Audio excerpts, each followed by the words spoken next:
Unit 4, Exercise 4.01. Ouch! My head still hurts from last night. Well, Christian, that'll teach you to stay out drinking until 4 in the morning. Yeah, but Brenda, it was a great night. It was Jimmy's 30th birthday. I had to be there. Fair enough. Still, you were at work on time. That's pretty impressive. Thank goodness for bacon sandwiches, and thank goodness for coffee. I must have had 12 cups of coffee today. Well, as long as you're on good form tonight. Tonight? What's on tonight?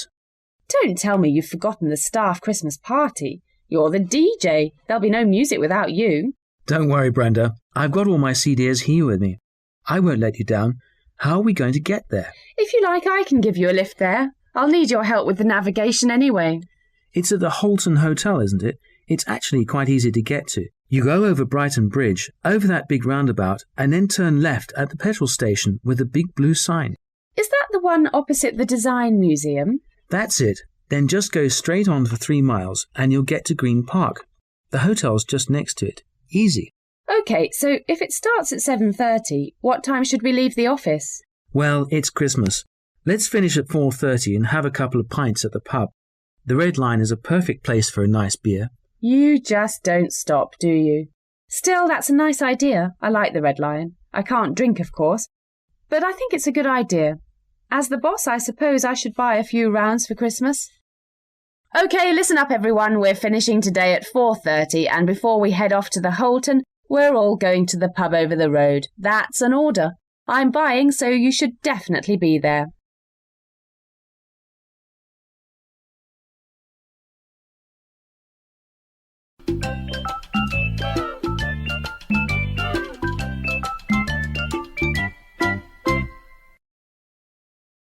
Exercise 4.02. Good evening, everyone. Thanks very much to Monica for that introduction. As she said, my name's Carl Ragg, and as you can probably tell from the uniform, I'm a policeman. I was invited to give this talk after a conversation with the student union I had at a meeting of the Crime Victims Association, for which I work on a part-time basis as an advisor. I feel it's vital for the police force to show an active interest in the feelings and experiences of victims of crime. It helps us to help people who are in the unfortunate situation of having a crime committed against them, and it keeps us focused on the importance of preventing crime from occurring in the first place. And that's why I'm glad the Students' Union has asked me to come to the campus tonight. By putting on events like this, they show they take these issues seriously. If you only read the newspapers and watch the TV, you'd think that the most common crime committed against students is rape. Thankfully, this is not true, and it's rare on this campus, although of course just one case is too many. The most common crimes committed are physical attacks, generally in pubs and clubs, but by far the most often reported crimes involve burglary of student accommodation or stolen mobile phones and laptops on campus. This is extremely unpleasant, but at least it very rarely involves any personal injury to the victim. I mentioned the media's coverage of crime. You've probably read that for certain offences, crime rates have risen dramatically over the past few years in society as a whole, and nobody would expect journalists to be focusing on any improvements. Good news doesn't tend to make the headlines. Any university is part of society, and there's no doubt that crime is a fact of life.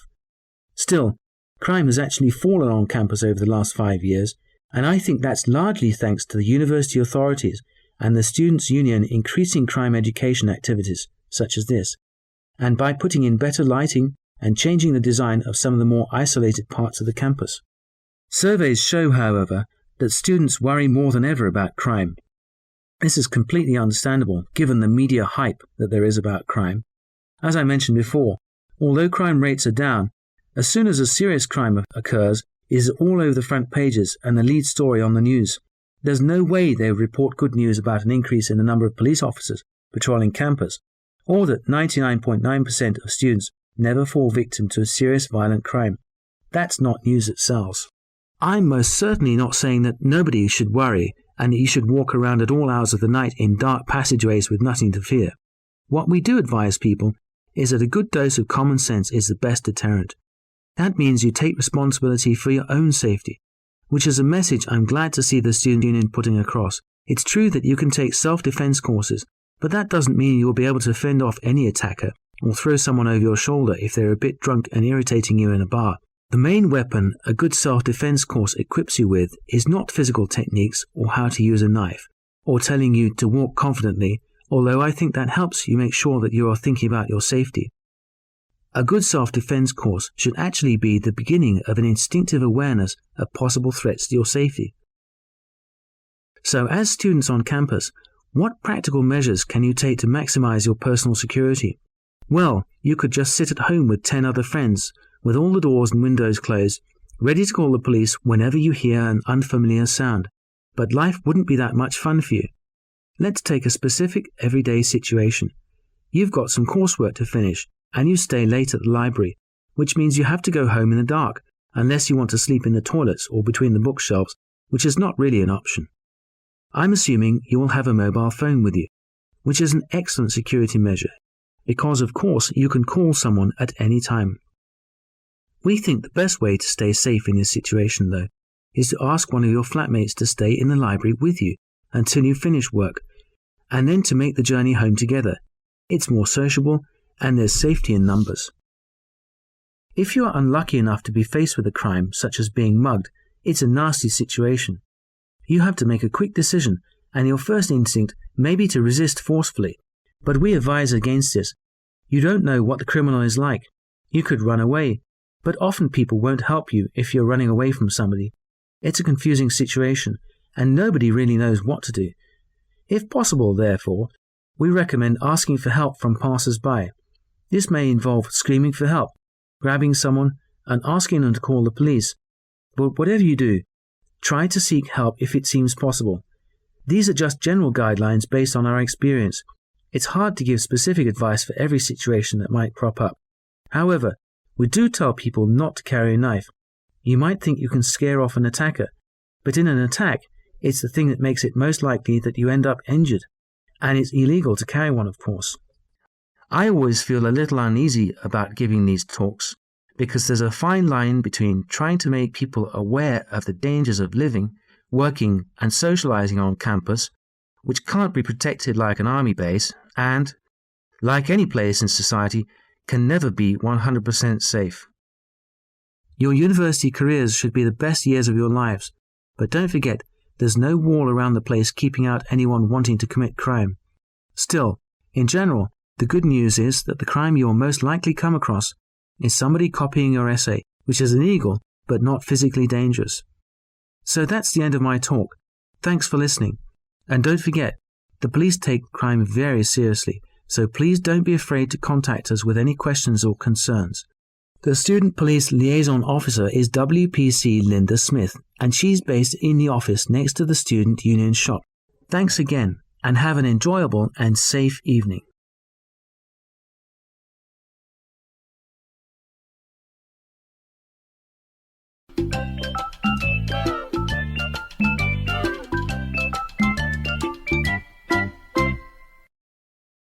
Exercise 4.03. Hi there, everyone. I hope Ron covered everything at the meeting before lunch. Any questions? Just in case you're not sure, I'll give you the details about the trip today and about what you'll be doing tomorrow. Depending on traffic, this journey should take about 7 hours, so we reckon we'll be in Newcastle at 8 o'clock this evening. There'll be dinner as soon as we get there. The camp manager normally makes us an excellent spaghetti bolognese, and there's always plenty of red wine, so you should sleep pretty well. There are 2 people to a tent, and please make sure you get the right one. The camp manager's got a list of which tent you'll be in, so don't worry. They're clearly marked. Tomorrow we have to be up and out at 7:30 for breakfast. We start work at 9 a.m. We will need at least a few hours to get things ready. The festival opens at 1 in the afternoon, and you'll get a chance to go and see some of the bands playing. Please let your supervisor know when you want your 2 hours off. Anyway, I hope we have a good trip, and I'm sure the festival's going to be fantastic. If you have any questions, please feel free to ask.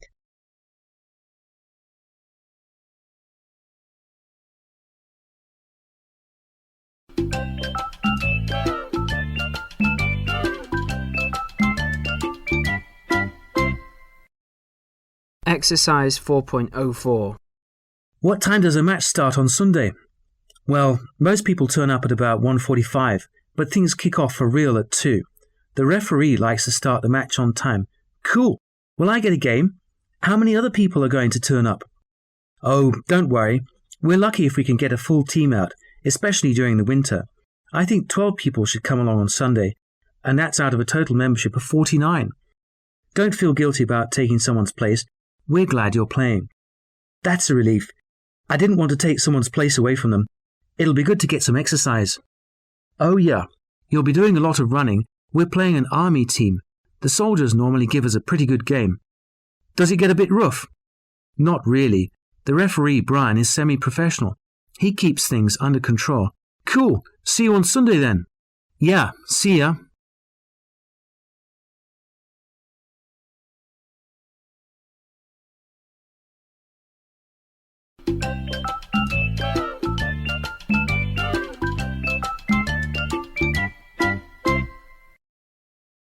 Exercise 4.05.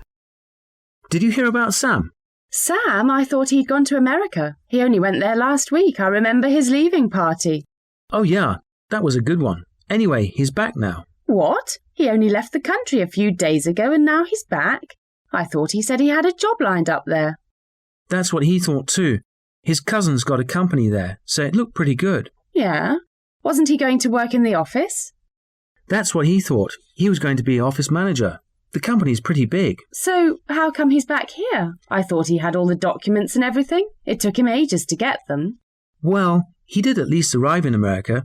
He flew to Chicago and thought everything would be absolutely fine. He was going through customs, and he'd had his fingerprints scanned. And then the immigration officials called him over for a special interview. Oh no, so he didn't have the documents? Well, that's the weird thing. He did. He showed them his visa and his letter of invitation, but it didn't make any difference. There was a problem with his fingerprint. You must be joking. He had a visa and a letter of invitation, but his fingerprint was wrong. They questioned him for 3 hours, which must have been pretty terrifying.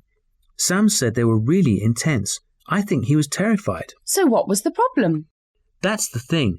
They said he had the same fingerprint as a suspected terrorist that they're looking for.